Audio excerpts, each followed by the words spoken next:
putriku bersabarlah. Fa inna khairan nisa'i allati nafa'at ahlaha. Sebaik-baik wanita adalah yang bermanfaat bagi keluarganya, bagi suaminya, ya, bagi anak-anaknya, ya. Paling bermanfaat di rumahnya. Hadis ini adalah hiburan bagi para wanita, ya, yang capek, letih ketika mengurusi rumahnya, ya, mengurusi suami, mengurusi anak-anak, ya. Kita tahu perkara tersebut tidak mudah, ya, tidak mudah.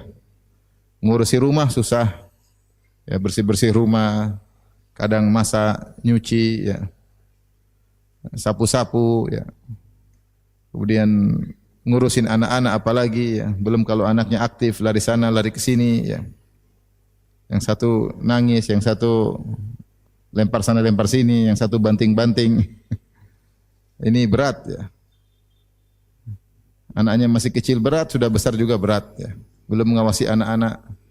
Ngurus suami juga lebih berat lagi, ya.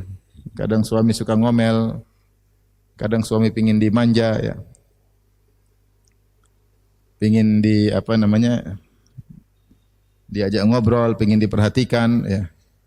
Kadang suami baper, macam-macam model suami, ya. Belum menyiapkan pakaiannya, menyiapkan makanannya, ya. Dan kita tahu bahwasanya kerjaan ibu rumah tangga tidak ringan, ya.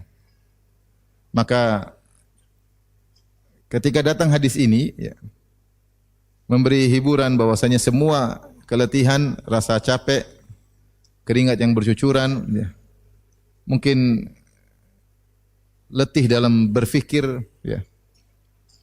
Semuanya itu adalah pahala bagi sang wanita dan menjadikan wanita tersebut wanita yang terbaik. Oleh karenanya seorang wanita yang pertama dia harus meniatkan semua itu karena Allah Subhanahu wa taala. Karena kaidah mengatakan tidak ada satu perkara pun yang berpahala kecuali diniatkan karena Allah Subhanahu wa taala. Kata Nabi sallallahu alaihi wasallam, la ajra illa an hisbah. Tidak ada pahala kecuali dengan ihtisab, yaitu berharap mendapatkan pahala dari Allah Subhanahu wa taala. Rasulullah SAW bersabda, "Innamal a'malu binniyat wa innamal likulli imri'in ma nawa." Setiap amalan tergantung niatnya dan masing-masing mendapatkan apa yang dia niatkan. Kalau niatnya karena Allah dia akan dapat pahala, jika tidak maka tidak dapat pahala. Allah berfirman dalam Al-Qur'an, kullu syai'in halikun illa wajhah. Segala perkara akan sirna kecuali wajah Allah Subhanahu wa taala. Sebagian ulama menafsirkan illa ma urida bihi wajhullah, yaitu segala kegiatan tidak ada nilainya kecuali yang diniatkan karena mencari wajah Allah Subhanahu wa taala. Oleh karenanya dalam melaksanakan aktivitas keseharian seorang wanita meniatkan semua itu karena Allah Subhanahu wa taala, sehingga seluruh keletihan yang dia rasakan, seluruh keringat yang bercucuran dari tubuhnya, ya, kerutan, ya, keningnya mengkerut karena berfikir, semuanya itu akan menjadi pahala. Bukan cuma menjadi pahala, bahkan dia bisa menjadi wanita yang terbaik di sisi Allah Subhanahu wa taala. Kita hidup untuk apa? Untuk mencari validasi dari Allah Subhanahu wa taala. Setelah itu kita akan meninggalkan kehidupan ini. Namanya kehidupan semuanya pasti ada ujian. Tidak ada kehidupan yang nyaman melulu, enggak ada. Omong kosong kalau ada yang bilang nyaman melulu, enggak ada. Memang Allah telah menjadikan kehidupan ini dengan berbagai macam pernak-pernik ujiannya, ya. Ya, ada kesedihan, ada tawa, ada tangisan, ada kebahagiaan, ya, ada kekhawatiran, ya. Yang hidup cuma senang dan tidak ada sedih cuma di surga. Udkhulul jannata la khaufun 'alaikum wa la antum tahzanun. Masuklah ke dalam surga yang tidak ada kekhawatiran, tidak ada kesedihan. Penghuni surga ketika masuk surga yang pertama kali mereka ucapkan, alhamdulillahilladzi adhaba 'annal hazan inna rabbana laghafurun syakur. Segala puji bagi Allah yang telah menghilangkan segala bentuk kesedihan dari kami. Sungguhnya Rabb kami Maha Pengampun, lagi Maha bersyukur, yaitu lagi Maha membalas yang sedikit dengan yang banyak. Oleh karenanya kita sering dengar ibu-ibu mengeluh tentang kerjaan rumah tangga yang begitu banyak, ya. Apalagi yang qadarullah mungkin suaminya tidak begitu banyak duitnya ya. Meskipun banyak acara tapi ternyata duitnya juga enggak banyak. Sehingga tidak bisa bayar pembantu ya. Dia kerja sendiri. Sebagian sudah ada pembantu tetap aja susah. Ya, sampai pembantunya pun minta berhenti karena saking susah kerja di situ ya. Berhenti satu, berguguran ya, karena kerjaan sangat berat. Sudah dibantu sama pembantu dia masih sulit, masih kesulitan. Ya demikianlah ya, rumah tangga orang beda-beda, tapi secara umum wanita itu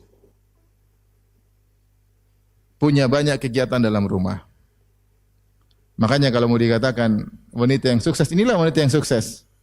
Wanita karir itu bukan yang keluar-keluar dari rumah, tapi dia berhasil membangun rumah tangganya dengan yang terbaik, berhasil mendidik anak-anaknya dengan didikan yang terbaik, bertakwa kepada Allah dalam mengurusi rumah tangganya. Ingat sabda Nabi SAW kepada Fatimah, "Ya bunayya tusbiri, wahai putriku bersabarlah, fa inna khairan nisa allati nafa'at ahlaha." Sebaik-baik wanita itu di sisi Allah Subhanahu wa taala. Bukan di sisi netizen ya. Bukan di sisi media ya, media sosial ya. Tetapi di sisi Allah Subhanahu wa taala, yaitu yang paling bermanfaat bagi keluarganya. Maka seorang wanita merenungkan hadis ini menghibur dirinya, dia tahu bahwasanya Allah Subhanahu wa taala Maha melihat dan Maha mendengar, Maha mengatur apa yang dia lakukan. Tidaklah setiap kegiatan dia lakukan untuk ngurusi rumahnya, ngurusi anak-anaknya, ngurus suaminya kecuali menaikkan derajatnya di sisi Allah Subhanahu wa taala. Apa yang dikeluhkan oleh para wanita zaman sekarang juga pernah dikeluhkan oleh wanita terbaik umat ini, yaitu Fatimah radhiyallahu taala anha, putri Nabi sallallahu alaihi wasallam. Yang Rasulullah pernah berkata kepada Fatimah, "Ama tardaina an takuni sayyidatan nisa'il alamin?" Tidakkah kau suka wahai Fatimah engkau menjadi sayyidah, pemimpin para wanita kaum mukminat di alam semesta? Maka Fatimah pun bahagia ya, mendengar apa yang disampaikan oleh ayahnya ya. Dialah Fatimah radhiyallahu anha pernah merasakan sebagian yang dirasakan oleh ibu-ibu ya, yaitu kepayahan dalam mengurusi rumah tangga. Dalam hadis akan kita sebutkan nanti, beliau mengeluhkan tentang kerjaannya, dia harus menggiling gandum dengan menggunakan roha. Roha itu batu dua besar, kemudian gandum ditaruh di tengahnya, kemudian digiling dengan mendorong dengan kayu. Batu tersebut didorong, perlu tenaga ya. Zaman dulu enggak ada mesin, enggak ada listrik, maka dorong dengan manual. Ya, menggiling gandum sehingga menjadi tepung. Sampai akhirnya tangan yang tadinya lembut, tadinya halus menjadi tidak halus lagi ya. Jadi kasar. Ya taqatta, yaitu kerut ya. Dan seperti itu yang tidak disukai oleh wanita. Wanita ingin jari-jarinya lentik, ya atau tidak? Wanita ingin tangannya halus, ya. Semua wanita ingin seperti itu, ya. Zaman dulu enggak ada body lotion, enggak ada, ya. Enggak ada, ya. Ya. Sehingga Fatimah radhiyallahu anha tangannya berubah, ya. Karena dia menggiling gandum. Kemudian dia juga ta'jin, yaitu membuat adonan, mengambil gandum setelah digiling jadi tepung, dibikin adonan. Wa tukhabbis, kemudian dia juga bikin roti, yaitu ada tanur, kemudian tungku, dinyalakan apinya, kemudian tempelin tepung sehingga menjadi roti. Ini kerjanya Fatimah radhiyallahu taala anha. Yaitu melakukan kegiatan-kegiatan kerjaan di rumah untuk ngurusin suaminya Ali bin Abi Thalib radhiyallahu taala anhu. Dan qadarullah Ali bin Abi Thalib bukan orang kaya, sehingga dia tidak mampu untuk membeli budak untuk membantu istrinya. Dan demikian juga di antara pekerjaan Fatimah radhiyallahu taala anha, beliau mengambil air, membawa air di timba ya. Dia taruh di lehernya, kemudian dipikul air tersebut sampai ada bekas di lehernya. Bekas di lehernya. Ini wanita terbaik. Sayyidatun nisa'il alamin, wanita terbaik di alam semesta. Oleh karenanya bukan berarti wanita terbaik di sisi Allah yang keren, yang kemudian lihat Fatimah radhiyallahu anha. Ya. Maka yang penting kita terbaik di sisi Allah Subhanahu wa taala. Kalau mau terbaik di hadapan manusia gampang, tinggal punya duit banyak, insya Allah terbaik di hadapan manusia. Naik mobil Lexus, insya Allah. Jangan Lexus, baru Zenik aja orang sudah puji. Ya. Jangankan Zenik, baru Avanza saja orang sudah puji. Apalagi kemudian naik Lexus, mobil mahal, ya, semua orang hormat. Apalagi baju branded, baju mahal, satu baju harganya 8 juta, 10 juta, ya semua orang pasti apa? Angkat tangan. Apalagi pakai dompetnya harganya 20 juta, tasnya harganya 600 juta. Apalagi HP-nya iPhone terbaru. Semua orang hormat karena manusia menilai orang parameternya dengan duit. Terus umum. Jabatan atau duit? Jabatan tinggi hormat. Duit banyak hormat.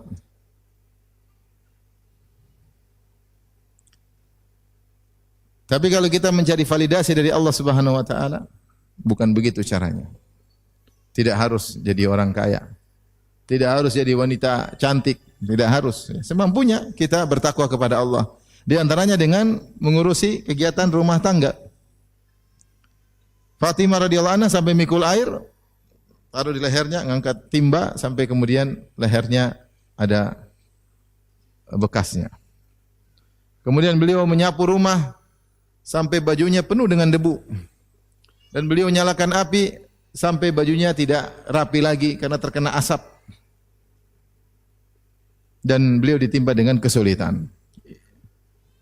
Padahal beliau adalah Sayyidatu Nisa'i Ahlil Jannah. Beliau adalah pemimpin para wanita di surga. Dalam sebagian riwayat, Sayyidatu Nisa'i Ahlil Jannah. Fatimah Sayyidatu Nisa'i Ahlil Jannah. Fatimah adalah pemimpin wanita di surga. Taib. Kita bacakan hadisnya. Hadis ini disampaikan di antaranya dari Ali bin Abi Thalib, diriwayatkan Imam Bukhari dalam beberapa tempat dalam Sahih Bukhari dari Ali bin Abi Thalib, beliau berkata, "Inna Fatimah atatin Nabiy sallallahu alaihi wasallam tashku ilaihi ma talqa fi yadiha minar raha." Sungguhnya Fatimah datang menemui ayahnya Rasulullah sallallahu alaihi wasallam kemudian mengeluhkan kerjaan yang berat karena harus menggiling gandum. Wa balagha annahu ja'ahu raqiq, dan telah sampai kabar kepada Fatimah bahwasanya ada budak-budak ya dimiliki oleh ayahnya, mungkin habis perang ada ghanimah dapat budak-budak. Ini lumayan ya, ayahnya punya budak bisa diminta satu untuk bantu urusan rumah tangga. Maka Fatimah datang menuju ayahnya minta budak, minta pembantu. Falam tusadifhu. Ternyata waktu ke sana Rasulullah lagi tidak ada. Fadzakara dzalika li Aisyah, maka dia pun cerita sama Aisyah keluhan yang dia rasakan. Perhatikan sini, Fatimah mengeluh. Ketemu ayahnya, enggak ketemu ayahnya, ketemu siapa? Aisyah. Aisyah istri siapa? Istri Nabi sallallahu alaihi wasallam gitu. Ibu tirinya Fatimah radhiyallahu anha. Sehingga sering dalam beberapa hadis Fatimah ketemu Aisyah, Fatimah ketemu Aisyah. Sehingga hubungan mereka hubungan yang baik, tidak seperti yang digambarkan oleh orang-orang Syiah. Bahwasanya Aisyah sama Fatimah bermusuhan, ini semua omong kosong ya. Ya. Akhirnya dia tidak ketemu ayahnya. Falamma jaa akhbarathu Aisyah. Ketika Rasulullah datang, maka Aisyah radhiyallahu anha lapor kepada suaminya. Akhirnya Rasulullah SAW pun datang menemui Ali dan Fatimah. Kata Ali bin Abi Thalib yang menceritakan hadis ini, Ali bin Abi Thalib. Ini ceritakan setelah Rasulullah meninggal tentu hadis ini. Dan dia tidak ada nyinggung-nyinggung keburukan Aisyah radhiyallahu anha, sama sekali enggak ada. Bahkan dia bercerita bagaimana Fatimah minta tolong Aisyah untuk menyampaikan kepada siapa? Kepada Rasulullah SAW. Faja'ana wa qad akhadna madaji'ana. Maka Rasulullah SAW pun akhirnya datang nyusul ke rumah kami. Sementara kami sudah mau tidur. Fadhahabna nakum, kami ingin bangkit menemui Nabi. Faqala ala makanikuma, kata Rasulullah SAW, sudah jangan bangkit, biar aja situ. Rasulullah yang datang menemui mereka. Faja'a faqa'ada baini wa bainiha. Faqa'ada baini wa bainaha. Maka Rasulullah SAW pun masuk, kami sedang tidur, Rasulullah masuk di tengah-tengah kami. Itu kami sedang tidur begini, Rasulullah masuk di tengah antara kaki kami dengan kakiku dengan kaki Fatimah. Dia pun duduk di antara kami berdua. Ya. hatta wajadtu barda qadamaihi ala batni, sampai aku merasakan dinginnya kaki Nabi di perutku, kata Ali radhiyallahu anhu. Itu Rasulullah kayaknya masukkan kakinya. Jadi kaki mereka terjulur, Rasulullah masukkan kakinya di antara kaki Fatimah dengan kaki siapa? Ali. Sampai kaki Nabi mengenai perut Ali bin Abi Thalib dan Ali bin Abi Thalib merasakan dinginnya kaki Nabi sallallahu alaihi wasallam. Itu lembutnya Nabi. Datang, duduk di antara putrinya dan mantunya. Bahkan menjulur sampai kaki mereka bergabung, tubuh mereka bergabung. Maka Rasulullah SAW berkata, dan dia tahu bahwasanya putrinya susah, ya, kerja berat, dia tahu. Dan dia sangat sayang kepada putrinya. Dan tidak ada dari keluarganya dari Khadijah yang tersisa kecuali cuma putrinya ini satu-satunya. Ya. Semuanya sudah pada meninggal.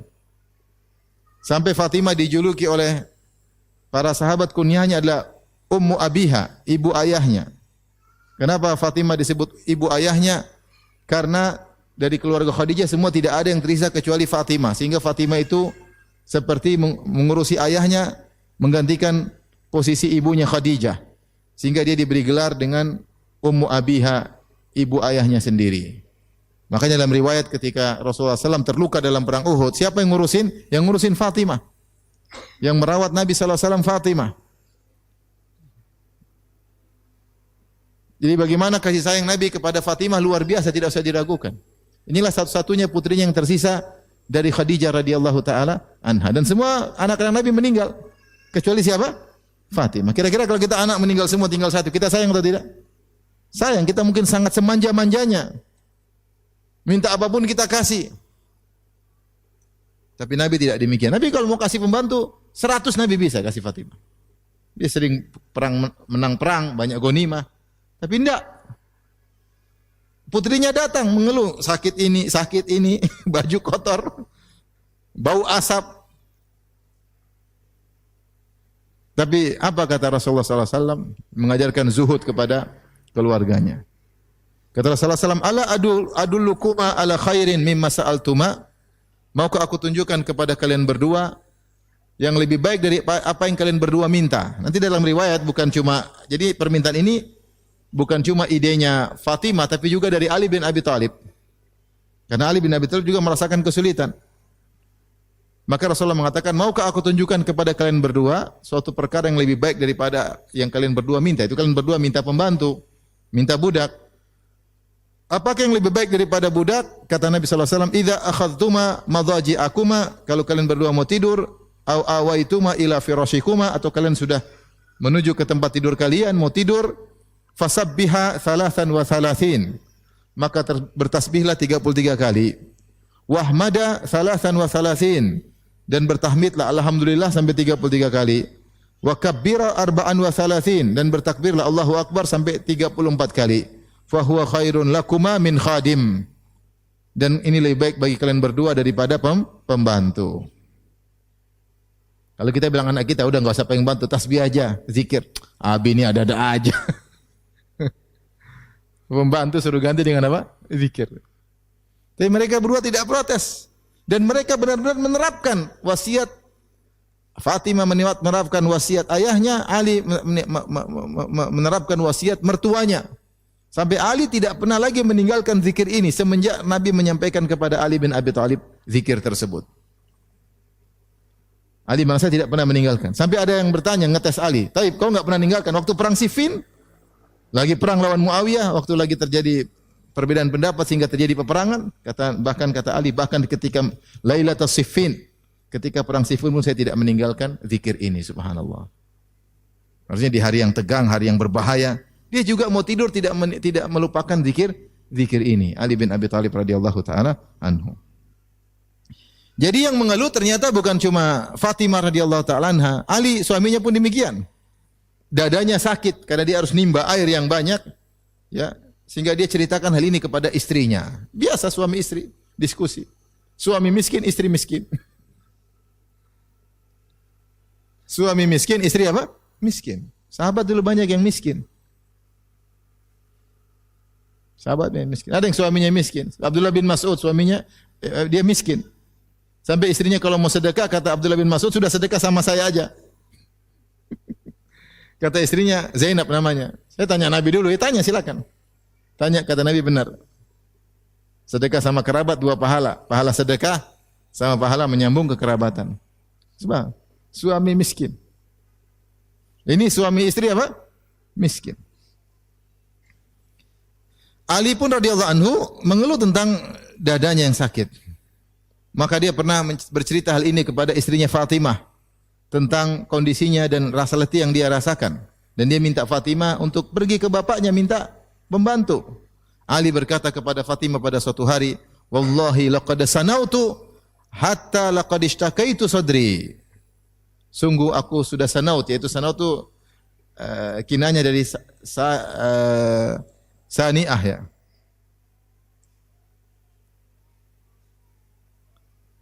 Saniyah itu adalah onta yang sebenarnya tugas untuk ambil air dan taruh untuk dipikul, itu yang mikul harusnya apa? Onta. Tapi karena mereka enggak punya onta, Ali sendiri yang apa? Pikul. Radhiyallahu taala anhu.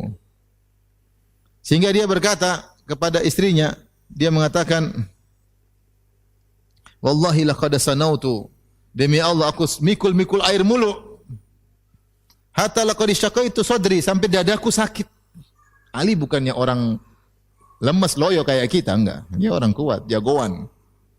Kalau tempur sangat hebat, tapi mungkin terlalu sering ngangkat air, dadanya sakit. Ya. Dadanya sakit. Dan dia diskusi sama istrinya.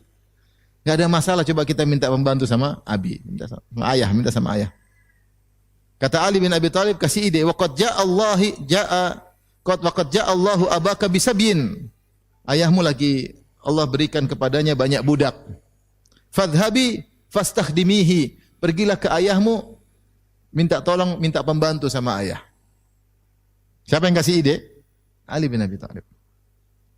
Faqalat, maka Fatimah juga bilang, wa ana wallahi qad tahantu hatta majalat yadaya. Wahai suamiku, saya juga ya giling gandum terus sampai lihat tanganku sudah apa? Berubah. Jadi dia baru ngomong juga sama suaminya. Sama, gua juga gitu. Sama. Capek juga ternyata, tangan sudah harusnya lembut, harusnya pakai body lotion seperti zaman sekarang. Insyaallah ke salon ini enggak ada salon, enggak ada body lotion, tangan sampai berkerut, sampai pecah-pecah. Maka kebetulan pas Ali lagi sakit, dia juga lagi sakit. Punya uzur yang kuat untuk minta pembantu kepada ayahnya. Fa'atatin Nabiy sallallahu alaihi wasallam. Akhirnya Fatimah pun pergi menuju ayahnya. Maka Rasulullah bertanya, "Ma ja'a biki ay bunayyah?" Ada apa wahai putriku sampai kemari? Ada perlu apa? Apa kata Fatimah? Dia malu. Dia bilang, "Jitu li usallima alaik." Saya mau ucapin salam aja sama ayah. Wastahyaitu wastahyat antas alahu waraja'at. Dia malu untuk minta sama ayahnya dan dia pulang. Ketika pulang, Ali bertanya, "Ma fa'alti?" Sudah sampein? Qalat, Fatimah berkata, "Istahyaitu an as'alahu." Saya malu mau minta sama ayah. Fa'atainahu jami'an. Akhirnya kami pun berdua mendatangi Nabi sallallahu alaihi wasallam. Ali berkata, "Ya Rasulullah, wallahi laqad sanautu hatta ishtaqaitu sadri." Wahai Rasulullah, aku ngangkat air, pikul air sampai dadaku sakit. Wa qalat Fatimah berkata, kali itu dia berani ngomong karena suaminya sudah mendahului. Qad tahantu hatta majalat yadaya. Aku terus menggiling gandum sampai tanganku sudah enggak seperti dulu. Wa qad ja'aka Allahu bisabyin wa sa'atin fa akhdimna. Ya Rasulullah, Allah telah mendatangkan bagimu banyak budak, banyak kelapangan harta, berilah pembantu bagi kami. Faqala Rasulullah sallallahu alaihi wasallam. Apa lihat Rasulullah tidak mau kasih, dia punya alasan apa? Kata Nabi sallallahu alaihi wasallam, "Wallahi la u'tikuma wa ada'u ahla suffati tatwi butunuhum atau tutwa butunuhum." Demi Allah aku tidak akan berikan kepada kalian pembantu. Budak saya berikan kepada kalian berdua. Sementara aku biarkan penghuni Suffah kelaparan. Ratusan sahabat yang pernah tinggal di Suffah. Suffah itu adalah seperti tambahan di belakang Masjid Nabawi. Dan dia ada atapnya tapi dindingnya tidak ada. Sehingga mereka tidur di bawah atap tanpa dinding. Baju mereka kotor, ada yang punya baju cuma satu. Baju mereka sampai berwarna coklat karena tidak diganti-ganti ya. Ada cuma baju satu kain atas kain bawah, ada yang cuma satu kain aja. Langsung lingkar atas bawah. Miskin-miskin. Maka Rasulullah mengatakan, menjelaskan, demi Allah saya tidak mungkin kasih kalian pembantu. Sementara ahlu suffah pada kelaparan. La ajidu ma unfiqu alim, saya tidak bisa memberi nafkah kepada mereka.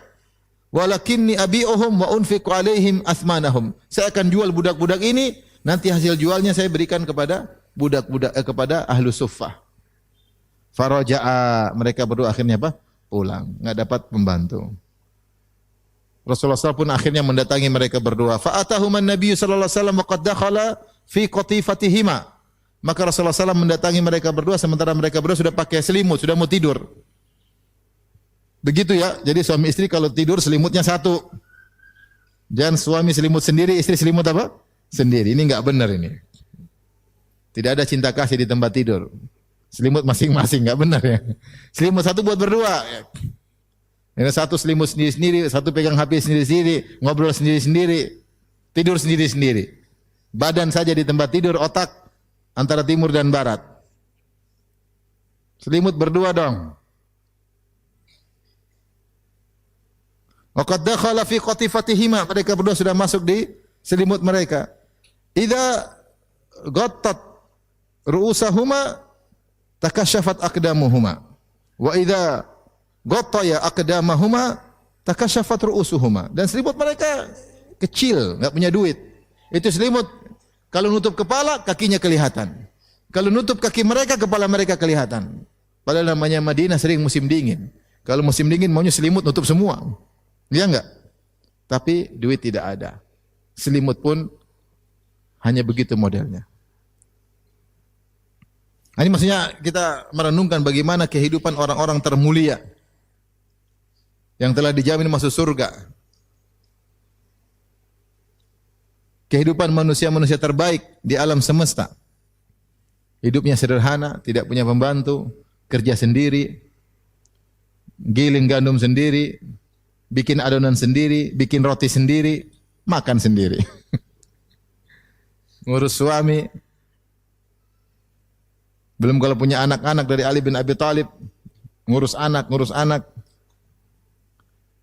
Fathara, ketika mereka lihat Nabi datang, mereka ingin bangkit. Faqala, Rasulullah SAW berkata, makanakuma, udah tenang aja di tempat, jangan pergi. Kemudian Rasulullah berkata, ala ukhbirukuma bi khairin mimma sa'altumani. Maukah aku kabarkan kepada kalian berdua yang lebih baik daripada apa yang kalian berdua minta daripada pembantu? Qala bala, tentu. Kata mereka berdua, tentu ya wahai Rasulullah. Faqala kalimatun 'allamanihinna Jibrilu. Zikir-zikir yang Jibril alaihissalam mengajarkan kepadaku. Faqala, maka Nabi ajarkan, tusabbihani fi duburi kulli salatin ashran wa tahmadani ashran wa tukabbirani ashran. Kalian berdua bertasbih setelah salat 10 kali. Kalian berdua bertahmid setelah salat 10 kali dan kalian bertakbir 10 kali. Ini di antara bentuk zikir subhanallah, alhamdulillah, Allah akbar, ada berbagai macam model, ada 3 atau 4 model. Ya. Ada 10-10 di antaranya, kalau enggak salah ada yang kita biasa 33, ada saya lupa 3 atau 4 model ya. Di antaranya 10-10 dan ini bisa kita terapkan kalau lagi buru-buru. Tidak mesti 33 kali, terkadang boleh 10-10. Kemudian wa idza ataituma, ini yang jadi perhatian kita, wa idza ataituma ila firashikuma fasabbiha 33. Kalau kalian berdua mau tidur sudah di tempat tidur, maka jangan lupa bertasbih 33 kali.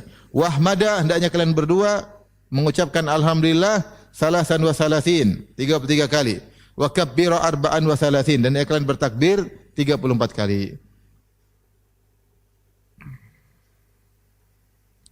Dan ketika Fatimah radhiyallahu anha mengeluh kepada Nabi, Nabi menasihatinya dengan nasihat yang menjadi topik pembahasan kita pada pagi hari ini. Rasulullah berkata, "Ya bunayyah, wahai putriku, isbiri, bersabarlah. Hidup ini perlu sabar. Fa inna khairan nisa'i allati nafat ahlaha." Sebaik-baik wanita adalah yang paling bermanfaat bagi keluarganya, paling bermanfaat di rumah ya. Rasulullah suruh bersabar ya. Maka kalau wanita termulia seperti Fatimah, nasabnya tertinggi, bagaimana tidak, dia wanita Quraisy, putrinya Rasulullah sallallahu alaihi wasallam. Dialah sayyidatu nisa'i ahlil jannah, pemimpin para wanita di surga. Ternyata beliau juga bekerja sebagaimana layaknya ibu-ibu. Ya. Maka tidak perlu seorang wanita berkecil hati ketika dia bekerja, dia tahu bahwasanya wanita terbaik juga demikian. Ya. Dan ini dalil bahwasanya kalau kita berzikir sebelum tidur, Allah akan berikan kekuatan. Maka ibu-ibu kalau mengeluh, capek ngurus anak, ngurus bayi, ngurus anak yang sudah besar, ngurus anak masih kecil, ngurus suami, capek maka berzikir sebelum tidur. Zikir cuma sebentar. Subhanallah 33 kali, alhamdulillah 33 kali, Allah Akbar 34 kali. Insyaallah bangun seger. Insyaallah bangun seger. Bahkan Rasulullah mengatakan lebih baik daripada pembantu, ya. Oleh karenanya Ali bin Abi Thalib tidak pernah meninggalkan zikir ini. Bahkan ketika Lailatul Siffin, ketika sedang perang berkecamuk, beliau tetap berzikir dengan zikir ini sebelum tidur. Taib. Dan ini bekerja untuk rumah tangga, untuk membantu suami. Ini adalah kebiasaan para sahabiat. Mereka terbiasa. Ya. Di antara dalil akan hal ini adalah kisah Asma bintu Abi Bakar radhiyallahu taala anhuma. Dia menikah dengan Zubair bin Awam, dan ketika itu Zubair bin Awam juga miskin. Saya bacakan hadisnya tentang kisah Asma, bagaimana dia bekerja keras membantu suaminya. Dia berkata, "Kuntu akhdumuz Zubair khidmatal bait." Aku membantu Zubair, suamiku Zubair bin Awam juga yang dijamin masuk surga. Asma yang diberi gelar Zatun Nitaqain, ya. Wanita salehah yang sangat dermawan, setelah itu sangat dermawan. Jadi Asma dan Aisyah ini dua saudari, adik beradik, lain ibu, bapaknya sama. Siapa bapaknya? Abu Bakar As-Siddiq radhiyallahu anhu. Tapi ibunya beda. Asma lebih tua daripada Aisyah radhiyallahu anha. Tapi mereka berdua sangat rajin sedekah. Tetapi cara bersedekah berbeda. Kalau Aisyah radhiyallahu anha disebutkan, beliau ngumpulin harta, kalau udah banyak beliau sedekahkan, sekali sedekah banyak. Kalau Asma tidak, apa yang datang dia kasih, apa yang dapat dia kasih. Sehingga beliau tidak numpuk-numpukin harta, kalau dapat beliau langsung sedekah. Itu Asma. Dua-duanya baik, dua-duanya punya keistimewaan. Dua-duanya punya keutamaan. Keutamaan dikumpul dulu baru dibagi, juga ada keutamaan tersendiri. Kalau setiap datang langsung kasih pun segera cepat sedekah, itu punya keutamaan tersendiri. Dua-duanya rajin sedekah dengan dua metode yang berbeda. Tapi ketika Asma menikah dengan Zubair, Zubair miskin. Kata beliau, "Kuntu akhdumu Zubair khidmatal bait." Aku membantu Zubair, itu kerjaan rumah tangga. Wa kana lahu farasun. Dia punya seekor kuda. Wa kuntu asusuhu. Saya yang ngurus kudanya. Siasatul faras maksudnya apa? Saya yang datang ke kudanya, saya yang siapkan makanannya, saya yang kasih minumnya, saya yang latih kudanya, olahraga kuda supaya dia tetap sehat, ya. Saya yang ngurusin. Falam yakun minal khidmati syai'un ashadda alayya min siyasatil faras. Tidak ada pekerjaan rumah yang paling berat seperti ngurusin kuda, karena kudanya Zubair jauh. Harus ambilkan makanan, harus pikulin makanan ke kuda Zubair, harus ngurusin. Ini berat. Ya.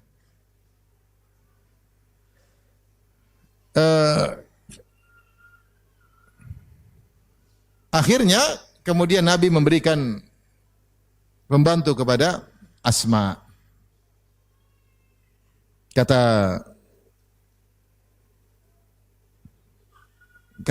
Asma, "Ja'a Nabi sallallahu alaihi wasallam sabyun fa'ataha," atau perawi berkata, datang Nabi punya banyak tawanan, fa'ataha khadiman. Maka Rasulullah pun berikan pembantu kepada Asma. Setelah itu Asma berkata, "Kafatni siyasatal farasi." Pembantu itu akhirnya yang mengurusi urusan kuda.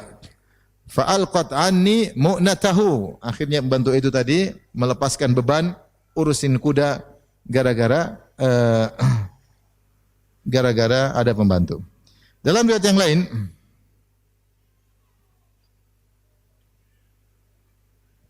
saya lanjutkan hadisnya. Kata Asma, "Faja'ani rajulun." Kemudian datang seorang kepadaku. Dia berkata, "Ya Ummu Abdillah, ini rajulun faqir." Wahai Asma, kunyahnya Ummu Abdillah karena anaknya Abdullah bin Zubair. Abdullah bin Zubair. Dan Aisyah juga kunyahnya Ummu Abdillah, berkunyah kepada putrinya Asma. putranya Asma. Asma punya putra namanya Abdullah bin Zubair. Sehingga Abdullah bin Zubair ini ponakannya siapa? Aisyah. Aisyah berkunyah dengan ponakannya, maka Aisyah kunyahnya Ummu Abdillah. Asma juga demikian. Orang ini berkata, "Ya Ummu Abdillah, ini rajulun fakir." Wahai Ummu Abdillah, Asma, saya sungguhnya seorang miskin. Aratu an abi'a fi dhilli darika. Saya mau jualan tapi di atap rumahmu. Jadi dia mau jualan depan rumahnya siapa? Asma. Qalat inni in rakhastu laka abadzalika Zubair. Saya kalau izinkan kau jualan depan rumah pakai atap rumah saya, mungkin suamiku enggak mau, Zubair. Fata'al fatlub ilayya. Ya. Zubair syahid. Kau kemari lagi nanti kalau ada Zubair hadir lagi di rumah, kau minta sama saya. Biar Zubair lagi di rumah. Faja'a, akhirnya Zubair bin Awam suaminya Asma lagi di rumah. Maka datanglah laki-laki miskin tadi, dia berkata, "Ya Ummu Abdillah, ini rajulun fakir, aratu an abi'a fi dhilli darik." Ya Ummu Abdillah, saya ini orang miskin, saya ingin jualan di naungan atap rumahmu. Faqalat ma laka bil madinati illa dari fulan. Memang kenapa kau hanya pilih rumahku, kan rumah banyak. Rumah orang lain kan banyak, kenapa jualan di rumahku? Faqala lah Zubair berkata, "Malaki antamna'i rajulan faqiran yabi." Sudah biarin aja, kenapa dilarang? Biarin aja jualan. Fakana yabi'u ila an kasab. Akhirnya dia jual orang miskin tadi, akhirnya dia punya duit banyak. Fabi'tuhul jariyata. Akhirnya saya punya budak, saya jual ke dia. Sampai dia punya duit, dia bisa beli budak saya. Fadakhala alai Zubair wa thamanuha fi hajari. Atau fi hijri, ya. Faqala habiha li. Qalat inni qad tasaddaqtu biha. Maka saya jual budakku kepada laki-laki tadi. Kayaknya saya bawa duit. Mungkin bawa dinar atau dirham. Pas saya lagi pegang duit, suamiku datang, Zubair bin Awam. Dia berkata, "Wah istriku, hadiahkan itu buat saya." Faqalat inni qad tasaddaqtu biha. Yaudah, saya sudah sedekahkan. Taib. Riwayat yang lain, bagaimana kerjanya Asma? Kata Asma binti Abi Bakar Siddiq radhiyallahu taala anhuma, "Tazawwajani Zubair wa ma lahu fil ardi min malin wala mamlukin." Zubair menikahiku, dia enggak punya harta. Dia enggak punya tanah. Dia enggak punya budak, wala syai', dia tidak punya apa-apa. Ghairu nadhihin wa ghairu farasihin. Cuma dia punya onta untuk mikul air, untuk ambil air, dan dia punya kuda. Fakuntu a'lifu farasahu. Saya yang menyediakan makan buat kudanya.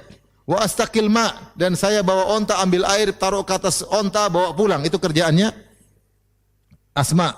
Wa akhrizu gharbahu, saya yang menjahit embernya. Dulu ember terbuat dari kulit, saya yang jahit. Karena air diambil pakai apa? Dulu belum ada plastik. Pakai kulit. Saya yang jahit kulitnya.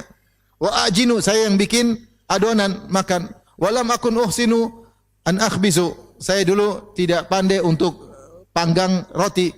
Wa kana yakhbizu jaratun li minal ansar. Tapi saya punya pembantu dari wanita-wanita Ansar, mereka yang bantu kalau saya sudah bikin adonan, mereka yang bikin apa?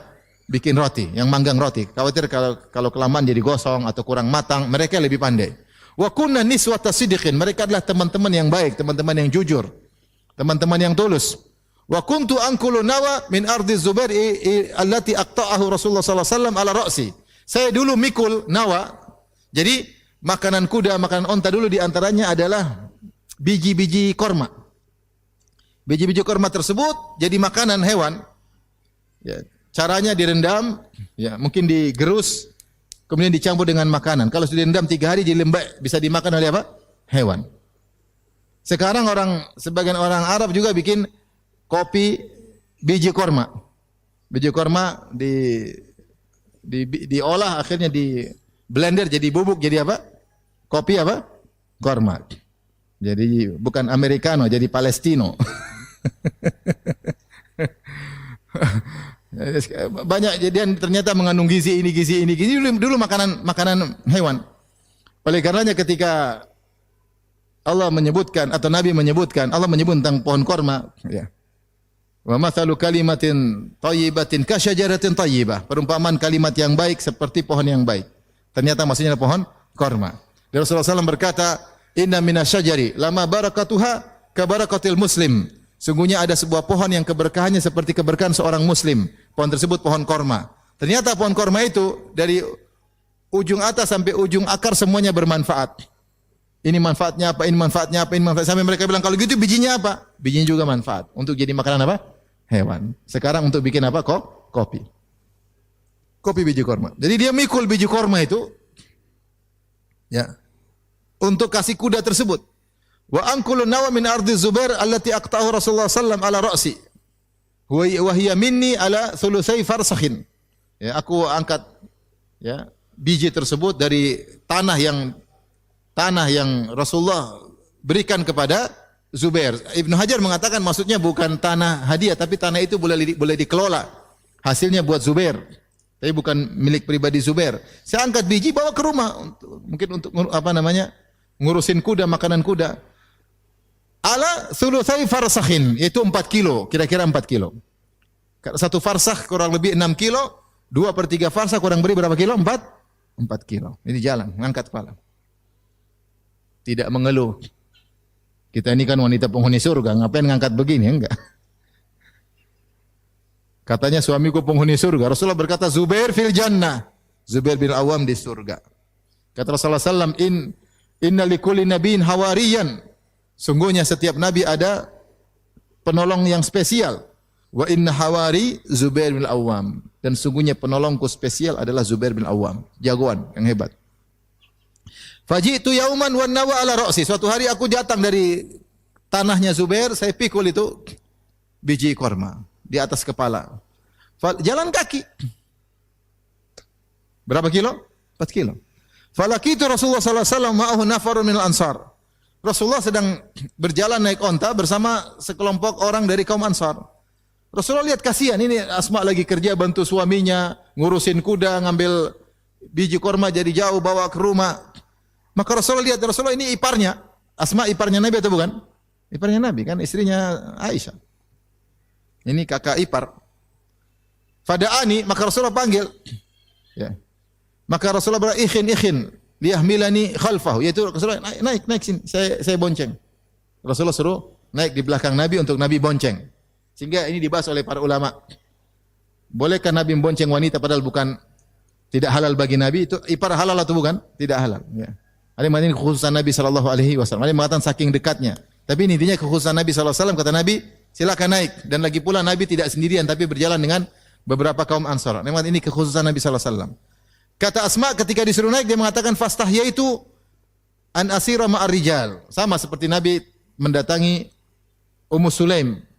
Ya, datang khusus sampai disebutkan Ummu Sulaim mengambil keringat Nabi sallallahu alaihi wasallam. Jadi ada kedekatan Ummu Sulaim padahal ini siapa Ummu Sulaim sehingga dibahas apakah ada hubungan kekerabatan sama Nabi, apakah ada hubungan persusuan, tapi ini di antaranya kekhususan Nabi. Ya, sikap Nabi kepada Ummu Sulaim dan sikap Nabi ingin bersikap kepada Asma.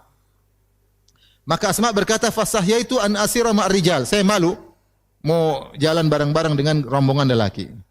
Akhirnya saya tidak naik, saya tetap jalan kaki. Setelah Nabi berlalu, fadzakartu Az-Zubair wa ghairatahu. Saya ingat Zubair bin Awam dan dia orang pencemburu. Kalau tahu saya naik di belakang Nabi mungkin dia cemburu. Wa kana aghyaran nas, suamiku itu orang paling pencemburu. Fa arafa Rasulullah sallallahu alaihi wasallam anni qad istahyaitu. Rasulullah tahu saya malu, famada. Rasulullah tidak paksa, Rasulullah jalan. Faji'tu Zubair, setelah itu aku pulang, aku ketemu Zubair, aku berkata, laqiyani Rasulullah sallallahu alaihi wasallam wa ala ra'si nawa. Tadi Nabi sallallahu alaihi wasallam ketemu aku dan aku sedang mikul apa? Biji korma. Jalan berapa kilo? 4 kilo. Mungkin tiap hari, mungkin. Wa ma'ahu nafarun min ashabihi, dan Nabi sedang bersama teman-temannya. Fa ana khali arkab. Rasulullah sudah turunkan onta supaya saya naik. Kata Rasulullah silakan naik. Fastahyaitu minhu. Namun saya malu sama Nabi. Wa araftu ghairataka, dan saya ingat kau itu pencemburu. Apa kata Zubair bin Awam? Wallahi lahamlukin nawa kana ashadda alayya min rukubiki ma'ahu. Sungguh demi Allah, lebih berat bagiku ingat kau angkat apa namanya? Biji daripada kau dibonceng oleh Nabi sallallahu alaihi wasallam. Ya. Jadi Zubair juga kasihan lihat istrinya. Tapi rumah harus ada yang ngurus. Kata para ulama, kenapa Zubair tidak bantu? Zubair lagi sibuk. Urusan jihad, urusan perang.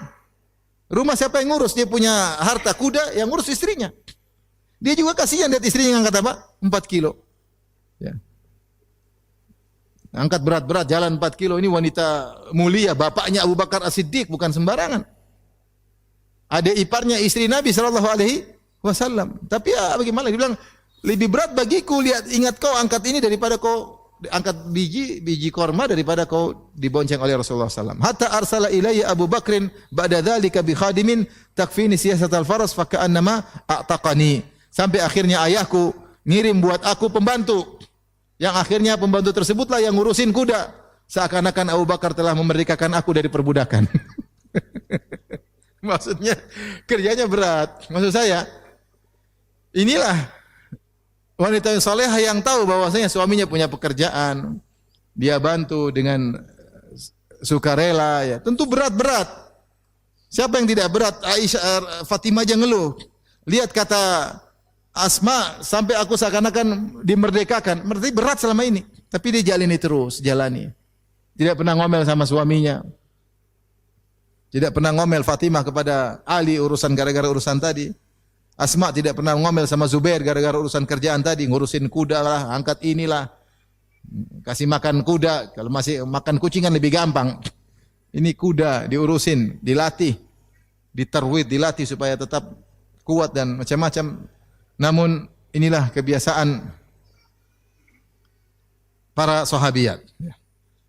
Dalam riwayat yang lain kata Asma, wa adukun nawa linadhihi wa alifuhu. Saya ambil biji korma dari kebunnya Zubair, jalan 4 kilo sampai rumah saya tumbukin untuk jadi makanan onta. Karena Zubair punya onta satu, dikasih makan. Di antara makanan yang bergizi adalah biji korma. Wa alifu, saya kasih makan. Wa astaqil ma, saya pun ngangkat air, bawa onta tersebut, ambil air, bawa pulang ke rumah. Ini semua kerjaan, ya enggak? Ngambil air di sumur, taruh di atas onta, bawa ke rumah, bawa turun, kerjaan atau enggak? Kerjaan. Tapi mereka tidak pernah ngomel sama suami, ya. Tahu kondisi bagaimana keluarga. Taib. Jadi ini semua di antara dalil bahwasanya wanita-wanita termulia di zaman para sahabat, mereka ternyata bekerja ngurusin apa? Rumah. Dan semua itu menjadi pahala bagi mereka. Dan Nabi SAW mengajarkan zuhud kepada Fatimah, padahal dialah putri yang satu-satunya yang sangat dia cintai yang tersisa. Tetapi dia mengajarkan zuhud. Dan dia mengatakan, bagaimana saya mau kasih engkau budak sementara sahabat-sahabatku masih kelaparan di Sufah. Lebih baik saya jual budak ini, uangnya saya belikan makanan buat mereka. Rasulullah mendahulukan para sahabat daripada keluarganya sendiri. Dan demikianlah Rasulullah mengajarkan zuhud pada dirinya dan pada keluarganya. Ya. Kalau Rasulullah mau kaya, sangat mudah. Rasulullah punya emas, dia bagi-bagi. Rasulullah punya harta, dia bagi-bagi. Kalau dia mau kaya, bisa. Dialah pemimpin kota Madinah. Dia menaklukkan berbagai macam negeri. Ya, kalau kita baru raja kampung, sudah rumah mewah luar biasa. Baru raja kampung. Bukan raja kota, baru raja kampung, raja kecamatan, udah rumah mewah kayak rumah raja-raja ya. Taib, dari sini para ulama bahas tentang hukum wanita ngurusin kerjaan rumah, apa hukumnya? Ada khilaf di kalangan para ulama. Setelah semua sepakat bahwasanya ini boleh.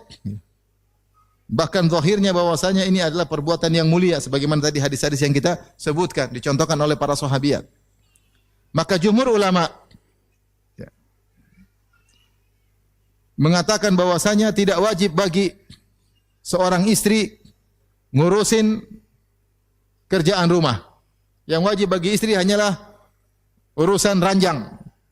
Dia dinikahi oleh suaminya bayar mahar supaya dia bisa melayani suaminya. Sehingga kalau dia keluar rumah enggak boleh, harus minta izin kepada suaminya. Pokoknya kalau suaminya pulang ke rumah dia harus siap sedia. Kapan suaminya ingin menggaulinya, dia tidak boleh menolak sama sekali. Siapa yang menghalang suaminya untuk digauli tanpa ada uzur, maka dilaknat oleh malaikat sampai pagi hari. Oleh karenanya kewajibannya hanyalah ngurusin ranjang. Ini pendapat mayoritas ulama. Pendapat Syafi'iyah, Hanabilah dan sebagian Malikiyah. Ya. Meskipun kata mereka yang lebih utama adalah melakukan hal-hal yang sudah menjadi tradisi. Tapi kalau wajib enggak. Mereka semua sepakat. ngurusin rumah, bantu suami itu baik. Tapi kalau wajib enggak. Ini pendapat sebagian ulama. Pendapat sebagian ulama yang lain, mayoritas ulama Malikiyah. Ini pendapat Abu Thawr. Dan ini pendapat Abu Bakar bin Abi Syaibah. Ya. Dan ini pendapat Abu Ishaq Al-Juzjani. Dan ini juga pendapat Syekhul Islam Ibnu Taimiyah, Ibnu Al-Qayyim rahimahullahu taala. Banyak ulama ya. Meskipun mereka lebih sedikit. Mereka berpendapat bahwasanya wajib bagi wanita untuk melayani suaminya pada perkara-perkara kerjaan rumah yang secara tradisi itu berlaku bagi para wanita yang semisalnya. Di antara mereka jadikan dalil adalah kisah Ali dan Fatimah, yang di mana Rasulullah SAW mewajibkan kepada Ali untuk kerjaan luar, yaitu keluar mencari nafkah, sementara putrinya Fatimah diwajibkan untuk kerjaan batin, yaitu ngurusin rumah. Ya.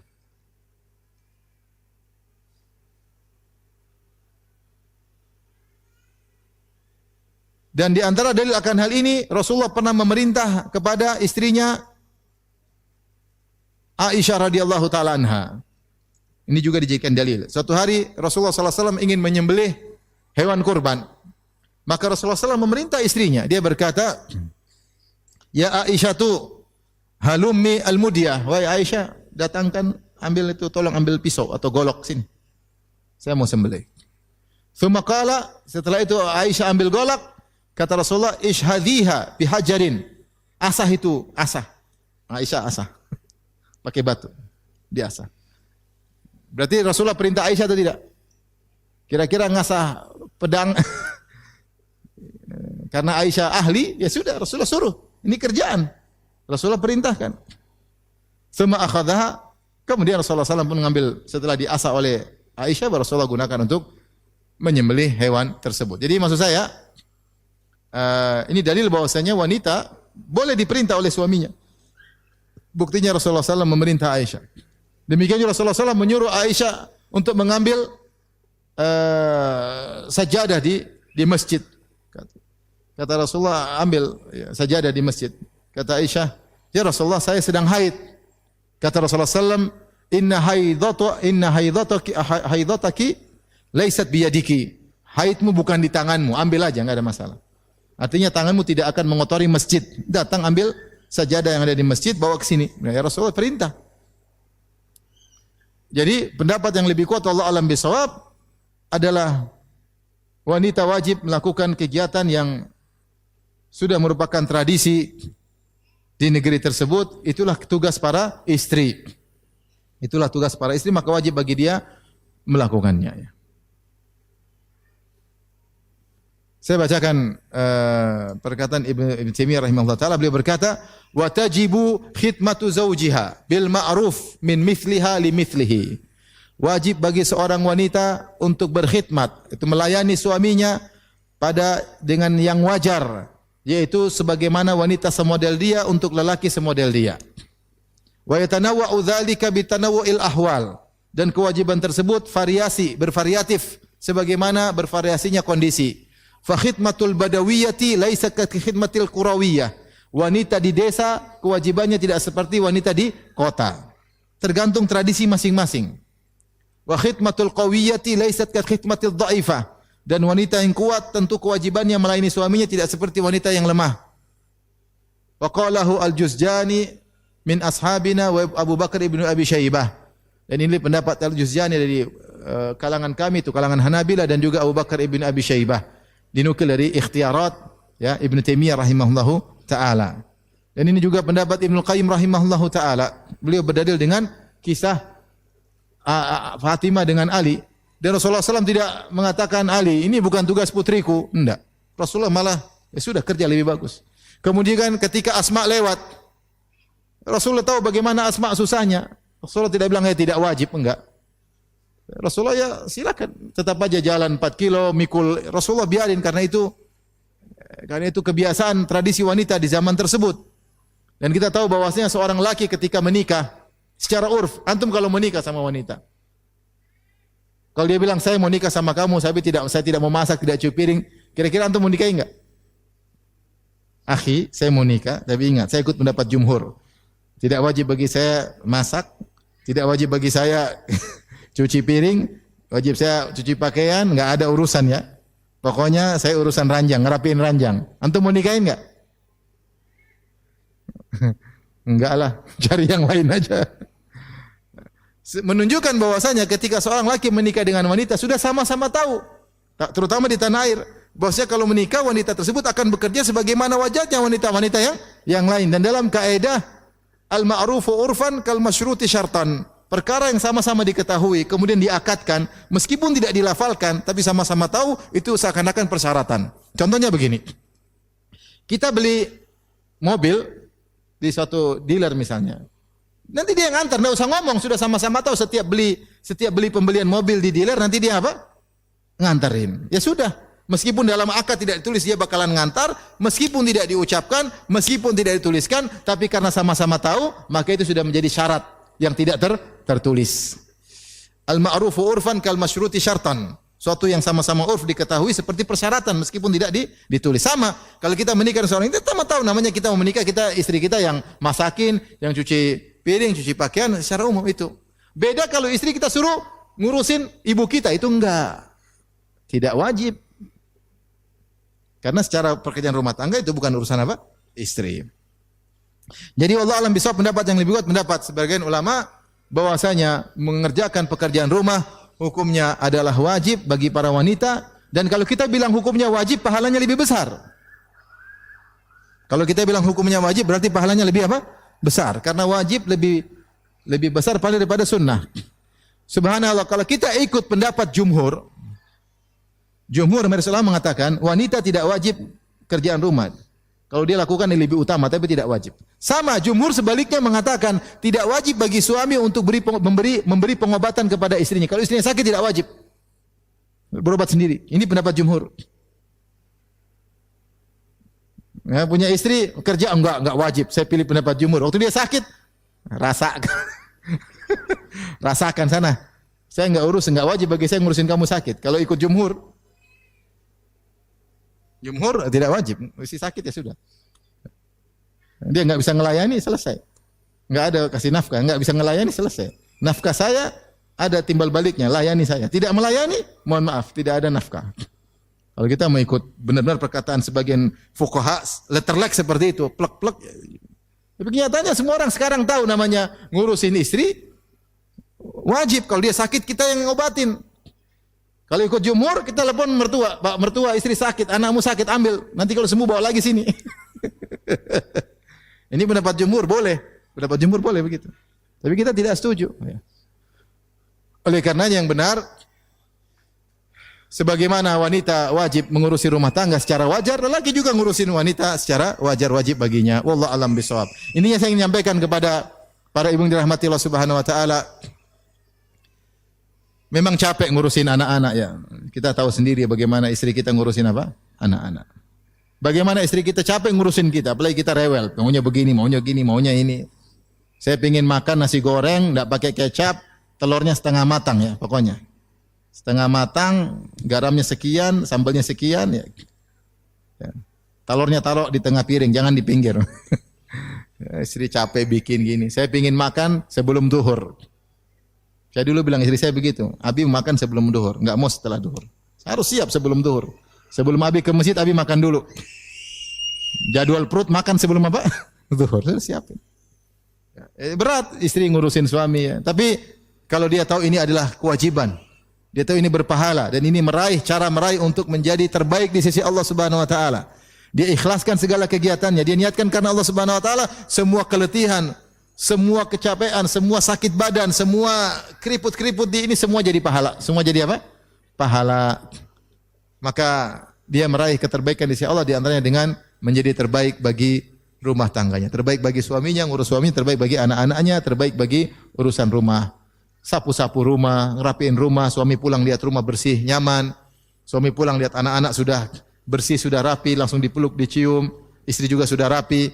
Masya Allah, itu semua berpahala di sisi Allah Subhanahu wa taala. Demikian saja ibu yang dirahmati Allah Subhanahu wa taala. Semoga ibu-ibu menjadi wanita-wanita terbaik di sisi Allah Subhanahu wa taala, bersabar menjalani keletihan ngurusin rumah tangga, dan semoga semuanya semakin letih, semakin besar pahalanya. Sebagaimana Nabi pernah berkata ketika Aisyah berhaji, kata Nabi, ajruki ala qadri nasabik. Pahalamu sesuai dengan kadar keletihanmu. Pahalamu sesuai dengan kadar keletihanmu. Saya boleh katakan juga itu berlaku juga pada ibu-ibu. Semakin letih di rumah, kalau memang itu dia kerja, insya Allah pahalanya semakin besar.